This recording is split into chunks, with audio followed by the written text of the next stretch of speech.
श्री स्वामी समर्थ सर्वांना. आपल्या सर्वांचं स्वागत आहे आपल्या श्रद्धा आणि भक्तीने भरलेल्या या पवित्र चॅनलमध्ये. तर तुमचीही मुलगी 30 झाली, मुलगा 32 झाला आहे, पण लग्नाचा योगच येत नाही. स्थळ येतात पण नकार येतोय. थांबा तर मग रडू नका. ताई तू रडू नकोस. स्वामींनी मला असा एक उपाय सांगितलेला आहे, तो तू करशील ना तर तुझ्या घरी 21 दिवसाच्या आत पत्रिका येईल. काय करायचं कसं करायचं तर तरी समोर मी सांगणार आहे. तुम्ही जर चॅनलवरती नवीन असाल तर चॅनलला सबस्क्राईब करा. आणि हे बघा, हा उपाय थोडंसंही व्हिडिओ स्किप नका करू, जेणेकरून तुम्हाला याची माहिती कळणार नाही आणि तुम्ही हा उपाय मग एकदम परफेक्ट तुमचा उपाय होणार नाही. त्याच्यामुळे तुम्हाला अनुभव पण येणार नाही. त्याच्यामुळे पूर्णपणे व्हिडिओ बघा आणि चॅनलवरती नवीन असाल तर चॅनलला सबस्क्राईब करा.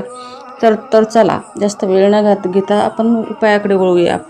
आजकाल मंडळी लग्न जमेन हा घरातलेच दुखणं झाले. पत्रिका जुळते, मुलगा मुलगी पसंत पडतात, पण शेवटच्या क्षणी काय होतं आणि नातं तुटतं. कारण आपल्या घरात मुलांच्या आसपास नकारात्मक ऊर्जा असते. नजर दोष, विवाह दोष, विवाह विलंबनाचा दोष असतो. घाबरू नका.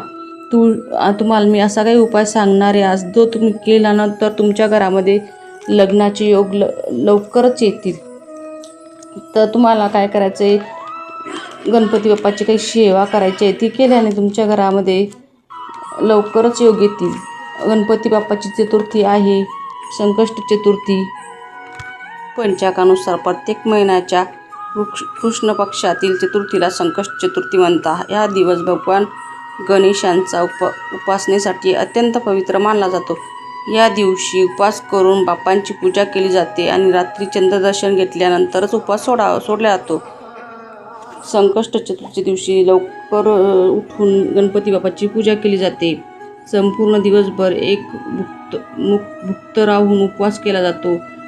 चंद्रदर्शन केलं जातं. या व्रतामध्ये चंद्रदर्शनाला अनन्यसाधारण महत्त्व आहे. चंद्रोदयानंतर चंद्राची पूजा करून त्याला अर्घ्य देऊन मगच उपवास सोडतात.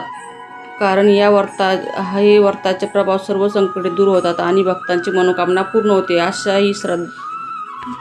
तर हा उपाय कोणी करायचा, तर हा उपाय सहसा करून जर मुलाने किंवा मुलीने ज्याचे लग्न होणार आहे त्यांनी जर केला तर खूपच चांगलं. पण बघा, आजकालच्या धावपळीच्या जगात कोणता मुलींना वेळ असतो, मुलांना तर वेळच नसतो. तर अशा वेळेस घरातले कोणतेही सदस्य हा उपाय करू शकता. जर मुलाच्या आईबाबाला करायचा असेल तर मुलाच्या आईबाबाने संकष्ट चतुर्थीच्या दिवशी सकाळी ब्रह्ममुहूर्तावर उठून आंघोळ करायची. आंघोळीच्या पाण्यामध्ये अत्तर किंवा गोमूत्र घ्यायचे. असं घेतल्याने आपल्या गंगाजलाने आंघोळ केल्यास आपलं शरीर एकदम पवित्र होतं. कारण की आपल्याला या दिवशी काही विशेष सेवा करायच्या असतात. तर लवकर उठून ब्रह्ममुहूर्तावर उठून गणपती बाप्पाची पूजा करण्यासाठी आपल्याला गोमूत्र घ्यायचं आहे किंवा गंगाजल घ्यायचं आहे. तर हे घेऊन आंघोळ आटोपल्यावर तुम्हाला गणपती बाप्पाचा अभिषेक करायचा आहे. दह्या दुधाने तुम्ही अभिषेक करू शकता. गणपती बाप्पाला टिलक करायचे आहे, हळद कुंकू लावायचे, अक्षता व्हायच्या आहे आणि लाल फूल दुर्वा वगैरे व्हायचे आहे. आणि हे केल्याच्या नंतर तुम्हाला गणपती बाप्पाचा जो उपाय आहे तो उपाय मी सांगते. तर हा उपायासाठी तुम्हाला एक नागेलीचे पान लागणार आहे आणि 1-2 हळकुंड लागणार आहे. आणि हे बघा, हळकुंड, थोडासा कलावाई लागणार आहे. असं 3-4 साहित्यापासूनच हा उपाय आहे. तर हे बघा, बाप्पांना विड्याचे पान अतिशय प्रिय आहे. विड्याचे पाने अत्यंत प्रिय आहे. पानात लक्ष्मी, सरस्वती, पार्वती यांचा वास आहे. तर हळकुंड गुरुग्रह स्ट्रॉंग होण्यासाठी लागणार आहे. हळकुंड लग्न होण्यासाठी महत्त्वाचा भाग आहे. तसेच आपल्याला कलावाई लागणार आहे. तर या दिवशी तुम्ही अत्तरने जर आंघोळ केली तर 43 दिवस तुम्हाला अत्तरनेच आंघोळ करायची आहे. याने काय होईल की तुमचे ग्रह दोष असतील ते नाहीसे होतील. पाण्यात तुम्हाला एक पान घ्यायचं आहे. त्याच्यामध्ये आपल्याला एक प्लेट घ्यायची आहे. प्लेटीमध्ये पान ठेवायचं आहे. त्या प्लेटीमध्ये विड्याचे पान ठेवायचे आहे आणि एका छोटासा प्लेट घ्यायचा आहे. त्याच्यामध्ये हळद कुंकू मिक्स करायचं आहे आणि छान स्वास्तिक काढायचं आहे. स्वास्तिक अजिबात चुकवायचे नाही. हळकुंड तुटलेले फुटलेले नसावे. तुम्हाला लाल कलरचा स्केच पेनही लागणार आहे. नंतर 2 हळकुंड आपण आणली होती ती घ्यायची आहे. हळकुंड वर मुलांचे नाव काढायचे आहे. दुसऱ्या हळकुंडावर शुभ आणि विवाह असं लिहायचं आहे. त्यामुळे तुम्हाला काय करायचं आहे, दोन्ही हळकुंड जवळ घ्यायचे आहे. जवळ घेऊन त्याच्यानंतर तुमचे जे शुभ आणि लाभ शुभ याच्यावर शुभ विवाह काढसाल, एका याच्यावर मुलांचे नाव काढसाल, ते आपल्याला जवळ घ्यायचं आहे. जवळ घेऊन त्याने कलाव्याने 7 वेळा त्याला गुंडाळायचा आहे. तो हळकुंड विड्याच्या पानावर ठेवायचा आहे आणि त्यावर तुम्हाला हळद कुंकू अक्षदा वाहायचे आहे. फूल वगैरे असेल तर फूल वगैरे पण वाहायचं आहे. अगरबत्ती ओवाळायची आहे. दिव्याने त्याची आरती करून घ्यायची आहे. विड्याच्या पानाला ओवळून घ्यायचं आहे दिव्याने. त्यामुळे विड्याच्या पानामध्ये आपण जे काही हळकुंड ठेवलेले आहे त्याचं आपल्याला रोल बनवायचा आहे. म्हणजे रोल बनवायचा आहे आणि जे गुंडाळून घ्यायचं आहे त्याला कलावा गुंडाळून घ्यायचा आहे.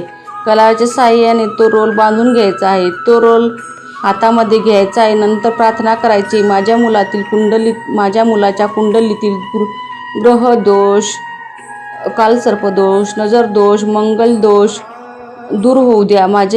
प्रार्थना करायची आपल्याला. माझ्या मुलाचे लग्न लवकरात जमले पाहिजेत, अशी प्रार्थना तुम्हाला गणपती बाप्पाला करायची. नंतर तिथे बसायचं आहे आणि तुम्हाला प्रार्थना करायची आहे. नंतर ओम गणगणपते नमः, ओम गणगणपते नमः हा मंत्र तुम्हाला 108 वेळा बोलायचा आहे. नंतर तुम्हाला काय करायचं आहे, त्याला जे असताना 108 वेळा बोलायचं आहे आणि गणपती बाप्पाला उजव्या हातामध्ये तुम्हाला हे बोलायचं आहे. उजव्या हातामध्ये घेऊन हे बोलायचं आहे आणि ते एखाद्या मंदिरामध्ये तुम्हाला न्यायचं आहे. मंदिरात नेताना तुम्ही फूल वगैरे, गणपती बाप्पाला लाल फूल, दुर्वा, अक्षदा, शमीपत्र घेऊन तुम्हाला, तसेच मोदक जर तुमच्याकडून बनवणं झाले तर बुंदीचे 2 लाडू, तुमच्या यतिशक्तीनुसार तुम्ही जे काही न्यायचे ते नेऊ शकता. फुलांचा हार, शमीपत्र, लाल फूल, दुर्वा हे सगळं साहित्य तुम्ही देवापाशी नेऊ शकता.